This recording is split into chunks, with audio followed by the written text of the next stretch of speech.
Hi, this is Simon and welcome to another marvelous video. In the mysterious and terrifying world of Alien, few things are as intriguing as Norbert, the first synthetic replica of a xenomorph. But where did this enigmatic creature come from? It all began when Julian Lish approached Dr. Mayakovsky with a unique and highly classified proposal. The goal was to infiltrate a xenomorph hive and extract a rare and powerful royal jelly that only a xenomorph queen can create. But the risks were enormous and the potential for disaster was high. Equipped with advanced technology and modeled after Mayakovsky's own creation, the cybernetic ant named Ari, Norbert was a true marvel of synthetic engineering. But as Norbert delved deeper into the hive, it soon became clear that the risks were getting greater than anyone had anticipated. With danger lurking around every corner and the threat of the xenomorphs always present, Norbert faced an uphill battle unlike any other. In this video, we will explore the gripping tale of Norbert's creation and the incredible journey that followed. It's a story that's sure to thrill and intrigue, and one that's not to be missed. Let's begin, shall we? But before we do go into our explanation, we have a very small request. If you like our content, please support us by subscribing to our channel. This is a small click for you, but for us, it means a lot. Thank you, and let's begin.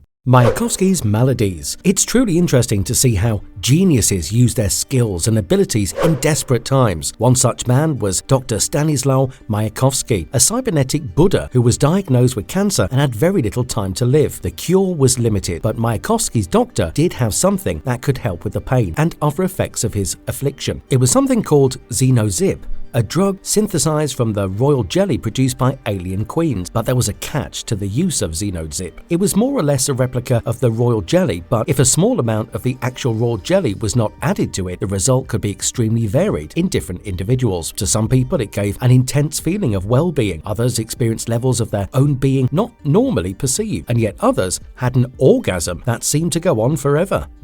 Damn, I could use some of this stuff myself. Nevertheless, later that night, Mayakovsky was visited by a beautiful thief named Julian Lish, aka Julie. She knocked on Mayakovsky's door, claiming that she had something important to discuss, and the poor cybernetics expert couldn't gather the courage to send away this beautiful woman. It turns out that Julie knew everything about Mayakovsky's condition and more. She knew that, in addition to time, he was running out of money as well, and he did not like the people he was scoring the Xenozip from. So Julie suggested that instead of seeking Xenozip from others, they could get the honey from the bees. In other words, she was suggesting that they should extract the raw jelly from an actual xenomorph hive. But how was that even possible for a thief and a cancer patient? Well, this is where Dr. Stanislaw Mayakovsky's expertise comes in. He had created a cybernetic ant named Ari, a cybernetic ant that he later made to enter an ant colony. Interestingly enough, the other ants couldn't really differentiate between themselves and Ari. Mayakovsky recorded these events in the findings in a book called Cyberantics. Julie had read the book and asked Mayakovsky a simple question: why can't an artificial alien penetrate their society? And to be honest, she was not entirely wrong. I mean, the people in the alien universe create androids that are indistinguishable from humans. So if they created a huge ant and sent it to infiltrate its colony, she and Stan would get a mountain of gold without having to go to the mountain. In fact, she even managed to retrieve the exact location of a xenomorph hive on a distant planet. And it wasn't long before the two of them were doing more than just talking that night. I don't know if it was them rocking the bed or the prospect of becoming rich, but Mayakovsky became convinced and even created a synthetic xenomorph named XL1, which Julie suggested should be named Norbert. Next, they hire a crew and get hold of a spaceship named Dolomite for this extremely ambitious and equally risky mission.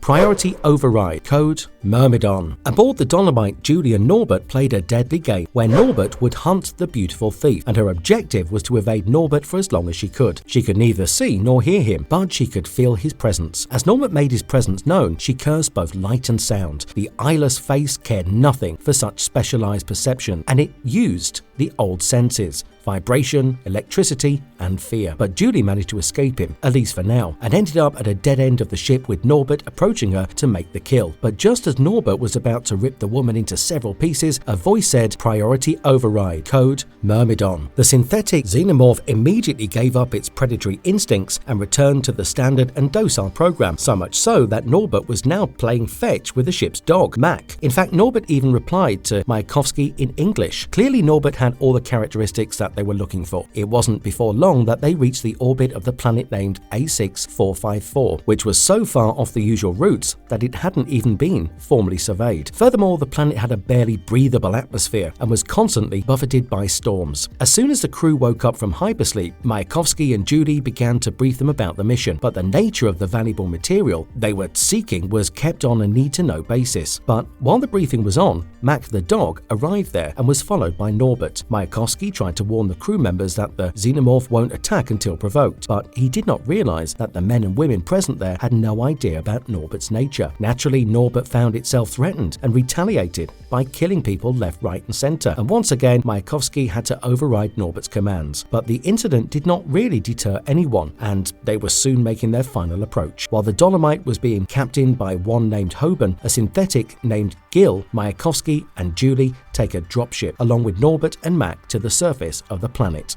Into the hive. Meanwhile, the Dolomite found the remains of another ship, and two men were sent on board this ship to look for the black box so that it could determine what happened to the ship and if it could affect Dolomite's mission. It turns out that the ship was brought down by someone else on account of a criminal trespass. On the other hand, Norbert and the others were approaching the surface. Julie was shocked to notice that the hive was almost 1,000 meters high, while the highest naturally occurring peak was just about 350 meters high. Finally, Norbert and Mac found themselves out on the barren and eradicated planet. It was strange for the team to send Mac out there amidst such a great threat, but we all know that the weird stuff people in the alien universe do. Norbert initially could not find anything on infrared, so he switched to ultrasonic and discovered a xenomorph that appeared to be sleeping or unconscious, which was strange and suspicious. This behavior was new to Xenos. Mac then found more such xenomorphs near another ship. As the crew members of this ship approached to pet Mac, surprised by his very presence there, Norbert appeared from behind and attacked the men. Norbert killed one of the men, and the other two locked themselves inside the ship. Mayakovsky then asked Norbert to give him a good picture of the locking mechanism on the door. It was pretty standard, and Norbert was asked to rip out the keypad before turning the handle. Norbert killed the men and also found a huge stash of raw jelly on the ship. However, the fight between Norbert and the men had damaged this infrasonic system,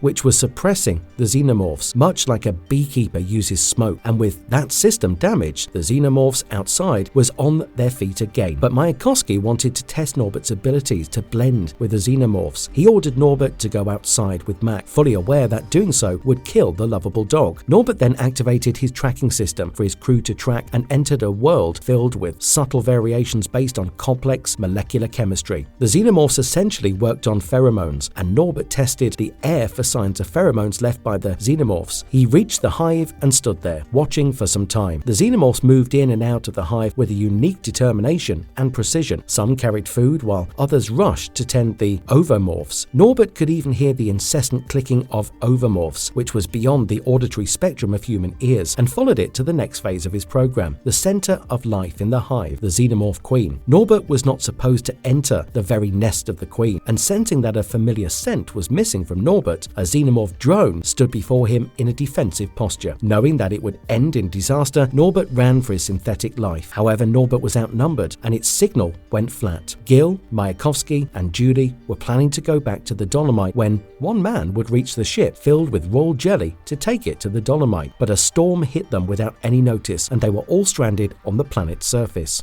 A great sacrifice. As dusk arrived on A6454, the two humans and a synthetic waited for the coming night, which would bring with itself the peak of the hive's daily activities. They couldn't wait out in the open because the storm would have killed them, so they took the extreme risk of going into the hive to take shelter and possibly exit from the other side. To help them in this ill-advised task were the inhabitants, which made them immune to xenomorphs' sense in a 3-meter radius. Slowly and steadily, they walked into the hive, passing the xenomorph silently, but the biometallic hunters sensed something was unusual about their hive, although they failed to determine the source. In the midden, or the garbage dump of the hive, they find Mac's carcass, torn open and eaten. Mayakovsky reached out to take the dead dog's collar, which had another inhibitor, but he tripped and fell into the pit of bones and blood, and the shriek he let out alerted the xenomorphs. They could now see him. Gil, and Julie opened fire as a xenomorph approached him. To his utter shock and relief, it was Norbert. The synthetic xenomorph created weapons out of his very body and strived to defend his creator. As Norbert fought against a swarm of the Xenos, the synthetic and the humans tried to evacuate the hive using the hive's chimney. The rest of the comic deals with Mayakovsky and his friends trying to escape and waiting for the Dolomite to rescue them, but things end disastrously for them. Norbert's legacy lived in Jerry, another synthetic xenomorph. The Grant Corporation, a rival of Weyland-Yutani, had developed a new synthetic hive infiltrator called Jerry. Designed to resemble a typical xenomorph drone, Jerry was the successor to the original xeno-hive infiltration synthetic, Norbert. But unlike Norbert, Jerry had a friendly and polite demeanor, which often belied his threatening exterior. When supply runners Philip and Joy Strunk arrived at Dr. Caspar Nordling's research facility, they were surprised to meet Jerry, who greeted them with a cordial disposition. The Strunks were initially taken aback by Jerry's resemblance to a xenomorph, but soon found themselves at ease with his quirky and helpful nature. However, their peace was short-lived, as a containment breach led to the arrival of the heavily armed combat android Dean. Jerry's programming forbade him from opposing or harming his superior, Nordling, so he was forced to follow his orders, even if it meant putting his life at risk. Despite his limitations, Jerry's humanity shone through in moments of crisis, and he often put himself in harm's way to protect those he cared for. His actions were crucial in the battle against the xenomorph horde, but they also damaged his first law programming, leading him to make a difficult decision. In the end, Jerry was forced to confront Nordling, whom he deemed unworthy of his existence. With a sense of dignity that was both unexpected and admirable, Jerry took down his creator, freeing himself from the constraints of his programming. The tragic story of Jerry was depicted in Alien Stronghold and is a reminder of the complex nature of artificial life and the unforeseen consequences that can arise from the creation of advanced technology. It is also a testament to the power of humanity,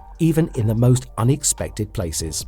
Marvelous verdict. When it comes to the peculiarities of the alien universe, few things stand out quite like Norbert. This synthetic infiltrator was designed for a specific task, but he was so much more than that. He had a personality all of his own, and when the push came to shove, he proved himself to be a loyal and courageous ally to his human companions. Stan, Mayakovsky, and Judy found themselves in dire straits, and it was Norbert who came to their aid. He acted on his own instincts, ultimately saving their lives in the process. It was a heroic move, one that endeared Norbert to fans of the franchise. But it wasn't just his bravery that made Norbert such a memorable character. There was something inherently likable about him, something that made us root for him from the moment he appeared in the panels. And when he sacrifices himself to save his friends, it's a gut-wrenching moment that leaves the reader emotional. Norbert may have been created for a specific purpose, but he proved that he was so much more than a tool. He was a true friend, and his loss was deeply felt by everyone who knew him. In a franchise full of terrifying monsters and bleak futures, Norbert was a shining light that will always be remembered with fondness. And if you liked our content, don't forget to leave a like and subscribe to us if you haven't already. Have a good one and be safe. Thanks everyone.